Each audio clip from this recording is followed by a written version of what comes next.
précision, la décision que la liberté soit acceptée ou refusée sera prise mercredi 8 mars par le premier président de la Cour d'appel puisque s'il y a un référé détention et que le délai légal est de 48 heures. Si le premier président infirme la décision de la juge d'instruction, Pierre Palmade sera remis sous écrou. S'il confirme, il sera alors remis en liberté sous contrôle judiciaire. Ce qui veut dire que Pierre Palmade est actuellement, alors qu'il est de toute façon toujours à l'hôpital, où il a ou va subir une intervention chirurgicale, est en liberté virtuelle pour 48 heures. Dans tous les cas, si l'appel est suspensif ou pas, la chambre de l'instruction devra prendre une décision, cette fois définitive, dans les 10 jours soit le 16 mars, d'après nos informations. Presque un mois après que Pierre Palmade a provoqué un grave accident de la route le 10 février dernier près de son domicile, en Seine-et-Marne, la juge d'instruction qui enquête sur l'accident a décidé ce lundi 6 mars de lever la détention provisoire de l'humoriste pour raison médicale et de le placer sous contrôle judiciaire.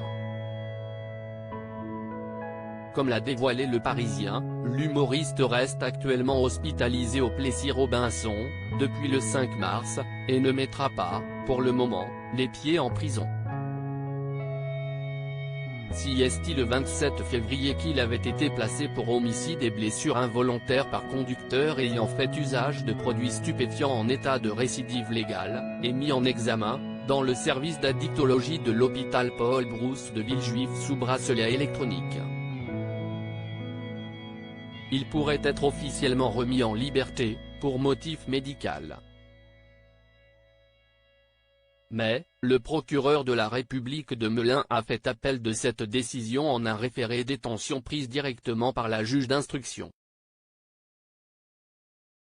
Cet appel sera examiné ce vendredi 10 mars devant la chambre de l'instruction de la Cour d'appel de Paris, précisent nos confrères. En attention cette décision de la Cour d'appel, Pierre Palmade reste donc sous écrou, à l'hôpital du Plessis-Robinson. Selon BFM Télévision, il a pu subir une opération thoracique.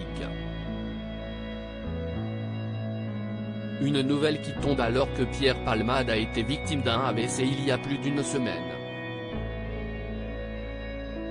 Rappelons qu'il est également soupçonné de pédopornographie mais qu'aucun fichier n'a cependant été retrouvé à son domicile.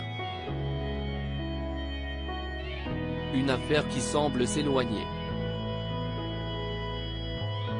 Un terrible accident concernant le drame, Pierre Palmade avait reconnu une consommation importante de drogue tandis que Sam Bouget, à l'avant à côté de Pierre Palmade, et Mosineux, à l'arrière du véhicule, ont déclaré qu'il aurait utilisé son portable en conduisant.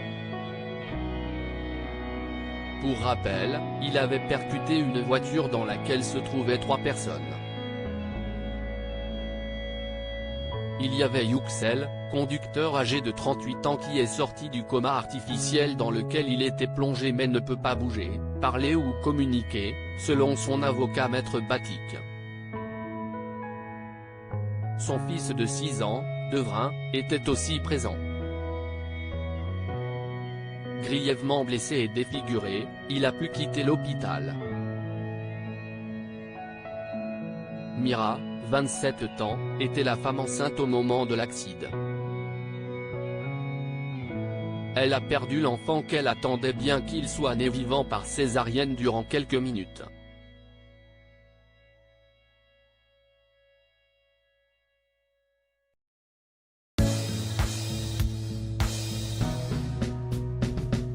But there's all times through the rough times I think